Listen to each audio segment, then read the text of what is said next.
For today's video, welcome back to my channel. Ito na naman si Inday Bagat. Wala na ba tayong shadow dyan?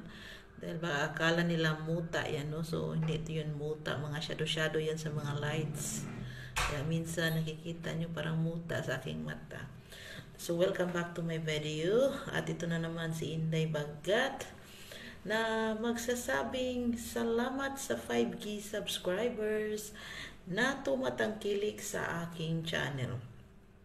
So for today's video, ang topic natin ay tungkol sa paano ba pag maluwang na ang kuweba ni Inday. Isa tong tanong, no?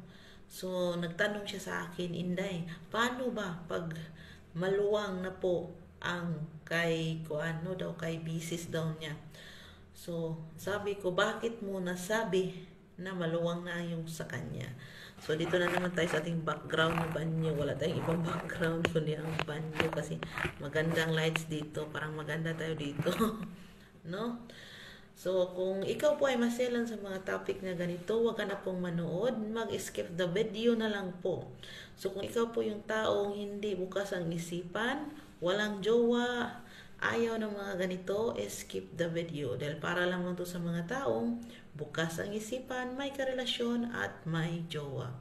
So balikan natin ang ating topic kung saan nagtatanong si Dodong Joshua na paano daw yung pinakamabisang posisyon pag maluwang na ang kay Mrs. So ang tanong ko sa kanya, bakit niya na-feel na maluwang na? Lumiit ba ang sa kanya? So, isa yan sa mga katanungan, mga dodong. Hindi po porket feel nyo maluwang na, tanongin nyo din yung sarili nyo, baka lumiit na din po ang sa inyo. Yan po ang mabisang katanungan. So, sasagutin ko pa rin ito sa abot ng aking makakaya na hindi kayo masasaktan, mga dodong. So, normally po, ang kuweba po na isang babae ay elastic.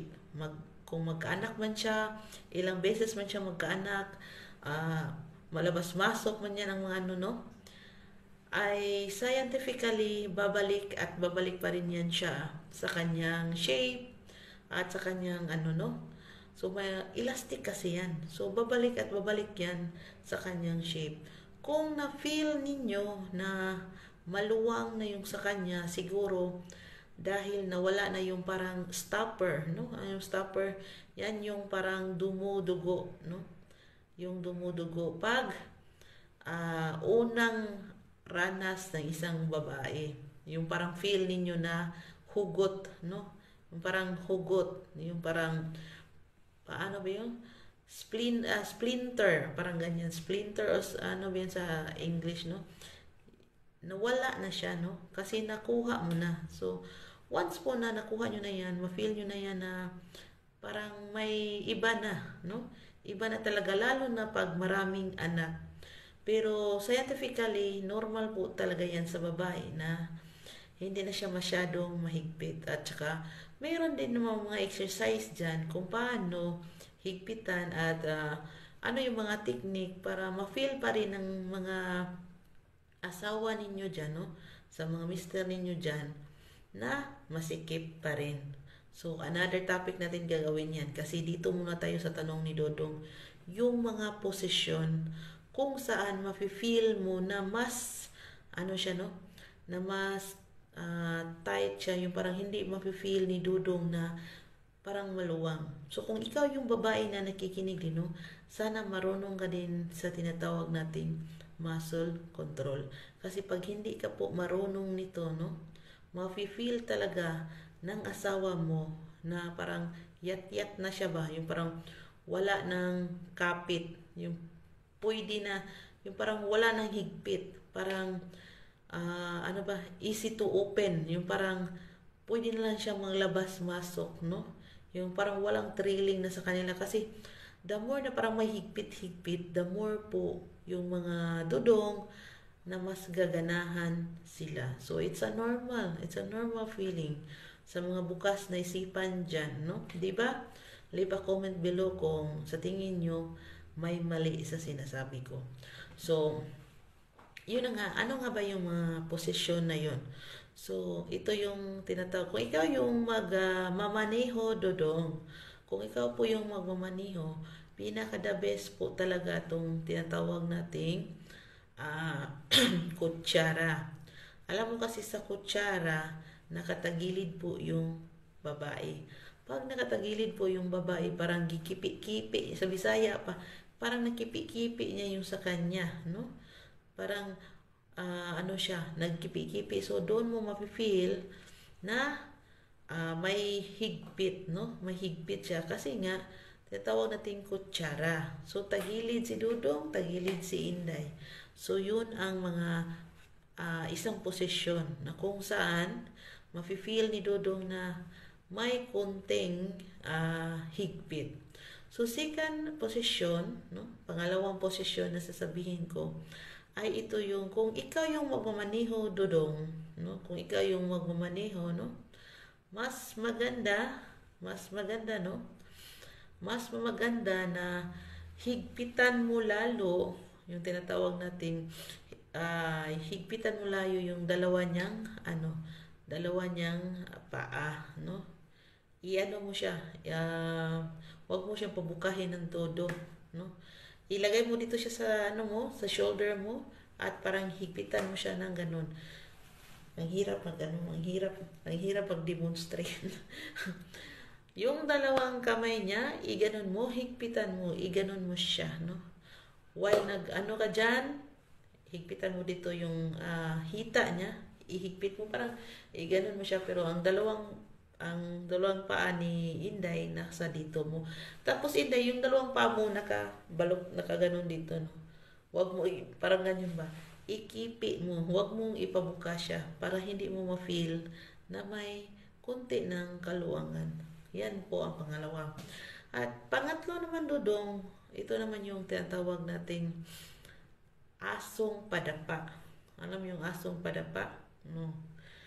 Dumadapa si Inday na paaso, no? Yung paaw, pero dumadapa siya. So, alam nyo na ba yan? No? Kung ikaw, Dudong, ang nagmamaniho at nakadapa, no? Tsaka naka-ano ka na dyan, so, mafe-feel mo na may higpit. Kasi nga, maluwang kasi kung nakatihaya yung babae at saka naka 360 yung babae. So, yun ang kasi yung problema ng asawa mo na may konti ng kaluwangan, no? Pero scientifically po talaga, hindi po talaga siya maluwang. Siguro may mga nag-loss lang dyan ng mga muscles, kailangan lang siyang kailangan lang siyang mag-exercise. Kasi nga, may mga anak na po kayo na lumalabas. So, kailangan nyo pong intindihin yung asawa ninyo. Kung feel nyo po na sobrang ganyan na, sobrang luwang-luwang na, gumagawa po kayo ng mga hindi nyo pa nagawa ng mga tinatawag nating posisyon, no? Parang thrilling para sa inyo, no? Parang to add spice sa relationship ninyo para hindi naman manlalamig. Hindi yung pwede na maluwang na.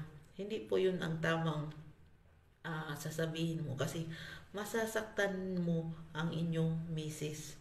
So, imbis na yun ang sasabihin mo sa kanya, gumawa ka ng mga hakbang na kung saan hindi nyo pa nagawa, no?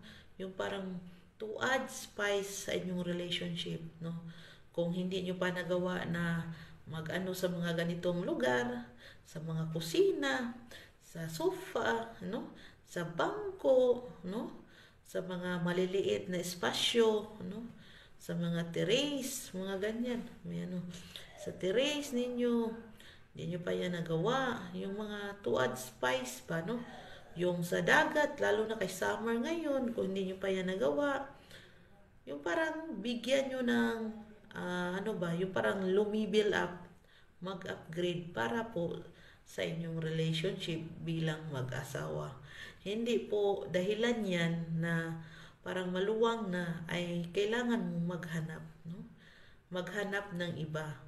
Kundi bagkos maghanap ka ng solusyon para naman bumabalik ang init ng inyong pagsasama. Tapos kung ikaw po yung babae ang nanonood, meron pong tinatawag tayong Kegel exercise. Ito pong Kegel exercise, no? Nagpapahigpit po ito ng ating tinatawag nating ah, kuan ba? Ang ating keep, yes, no? So, sana may natutunan kayong konti sa aking video na to, no?